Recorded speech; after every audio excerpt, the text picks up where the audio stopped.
پالای پاک بخشنده مهربانی نام وجه حل قصه ببخشید دیر بھی مانگو محله شروع کنیم مچی ولی فلان دیر بھی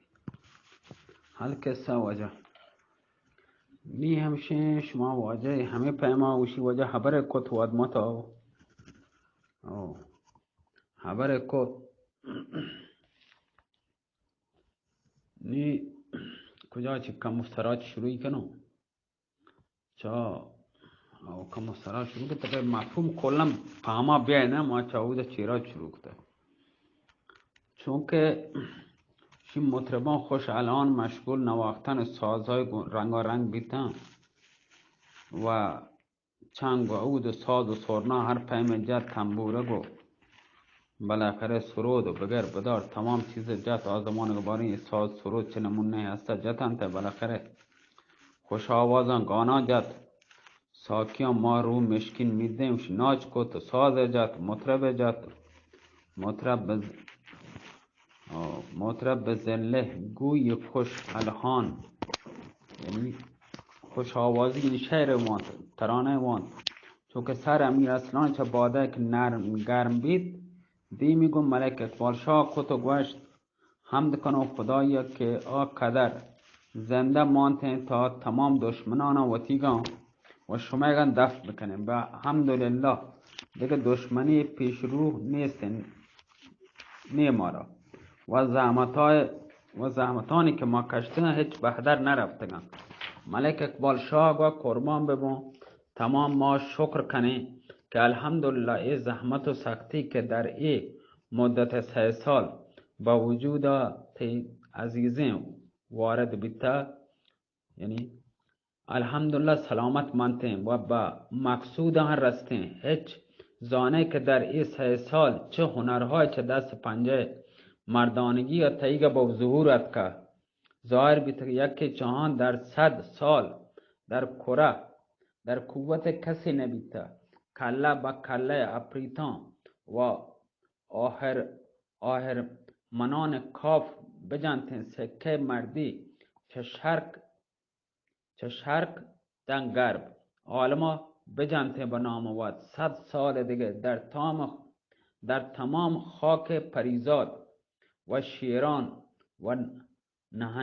و نهنگان و صلابت زم و آبدار تیگا واب راحت نیسته هنو هم وقت نزانه چی تو کتاب گو ای تمام شکر کنه خدای عزوجل که ای وجود عزیزین تی به سلامت مانتا و عاقبت به مقصود و تی مقصد رستگه و راست گوشه هر که تسلیم به فرمان قضا می گردد بر سرش ابر بلا بال و گشا می گردد بی ریاضت نتوان شهره آفاق شدن هر که لاغر شود انگشت نما می گردد ایشی هم گوشون جوان تا تمام زحمت تو مکشتیں تمام سختی مشقت تو مدیدتیں مرچی هم نتون تکت راحت بنن در تمام خاک پریزاد شهرت مردی و مردانگی و شجاعتی پیچتا تمام دنیا تی نام گیری امیر ارسلان آگو بله هنچوشه بے زحمت و بے مشقت هیچ کس به جای نرسیده در سایه ایوان سلامت ننشستیم تا کوه و بیابان مشقت نبردیم الکسه همه پیما خبر کد دا 3 ساعت چه شپاک بست سپره پچکو امیر اسلام و پادشاهان سر سپره نشت و شام وارد بعد چای نوشک قهوه و کلیون و بگربدار و شربت و نوشابه و نمیتا زمان شربت و شیرنی وارد و هر یک ربط و تی خلوت و تی استراد جاگه امیر ارسلان هم بعد سرچینچ و شپروچ خستگی و کوفتگی راحت با پهلو وقت و 2 کنیز بشی ماسورتیں پریزادیں دا صوبا ای پاده مالشت کتن تو پرد کنته و عالم پاده پرد کن دا وقت که روچ زرین چه پشت پرده چه پشت حجاب سری وتی دنا کشد عالمی چوتی نورا منور کت و روشن کو واجان. دگر روز که این صبح گیتی فروز به فیروزی آورد شب را به روز. دگر باره رسم ترب تازه کرد همه چهره خاک را گازه کرد. امیر ارسلان سر چوش بستر پا داد به حمام رفت سر کله و سپایی داد و دنات بودی پادشاهی پوشتن تاجی به سر ایر کتو زم زمرد نگار و همایلگر و خنجر زمرد نگار با سیرین بستی چو سر و آزاد نخل توبه به بارگاه رفت نشت. به تخت نشت پادشاهان امیران تماما هر یک جا به جای وقت نشتند تو بارگاه سنبینک بیت. امیر ارسلان دیمگو امیران و اشراف مملکت جان کت و گوشتی جماعت آیا ما این مملکت به ضرب شمشیر گرفت کن یا مفت به این تختا نشتگم. تماما چو برگ درچ پیما به زمین آکار رد کن تو عرض کت قربان ببین ما چه آبتابا چه روچا چه روشنتره که به ضرب زهم و به زور بازو این مملکت رو تسخیر کده. امیر ارسلان گوشت آیا چه شما دیگه کسی هستین ادعای سلطنتی ببیتین یا خیر؟ تماما گوشت تو بر ما بزرگو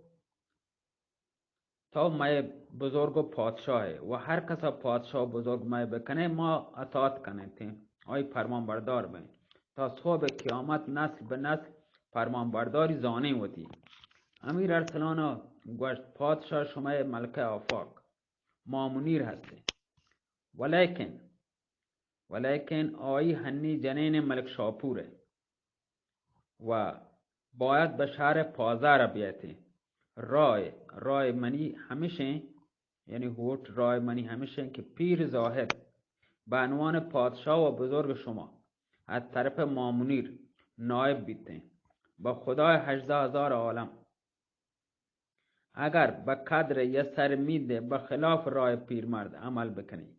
من کام خاک بنی جان زیر و زبر کنم و به جن و چوکان شما به خرابات نندینو. تمام عرض کو قربان به آچه که شما بوشی به جان و دل اطاعت کنی فرمان بردار بین.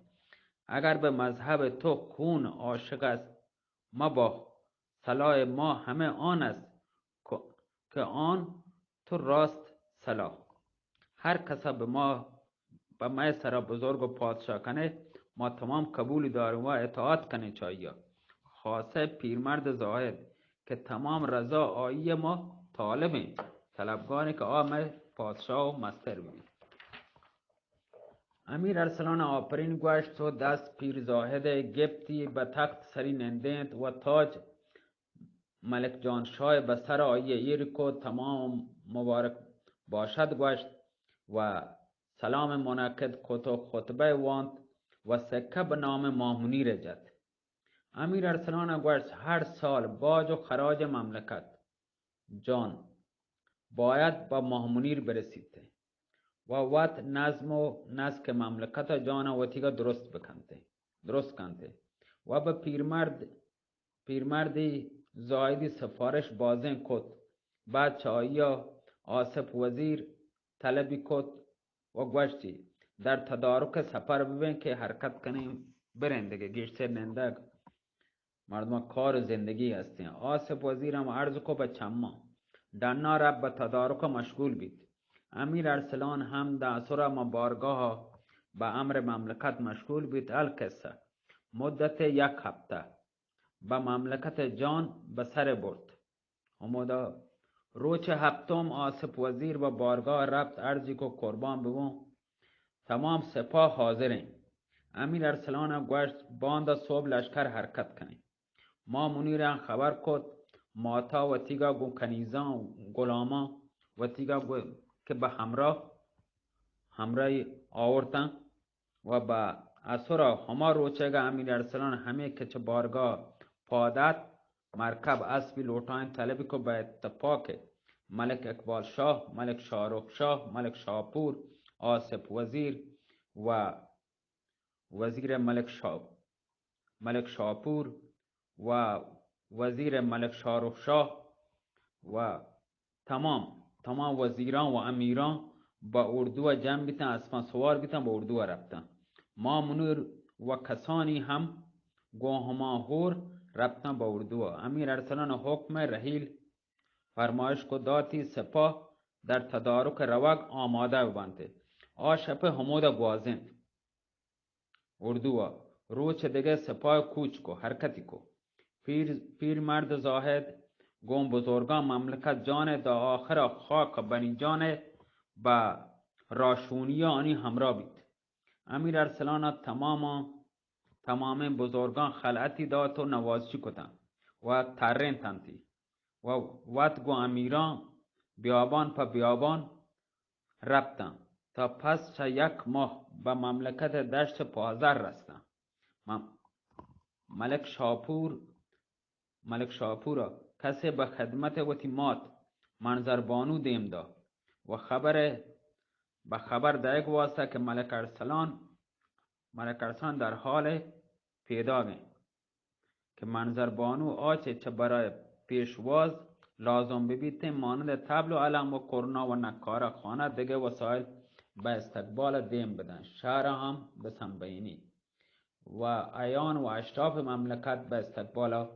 رفتن. با جلال و جبروت پیش چه حد وارد شهر پازر که بیتن، امیر ارسلان به بارگاه رفت. دوباره ملک شاپوری به تختان نشاند و حکم سیری داد. ملک شاپوره بعدا حکم سیری اجرا کد. ما منیرم به حرما برته منظر بانو سر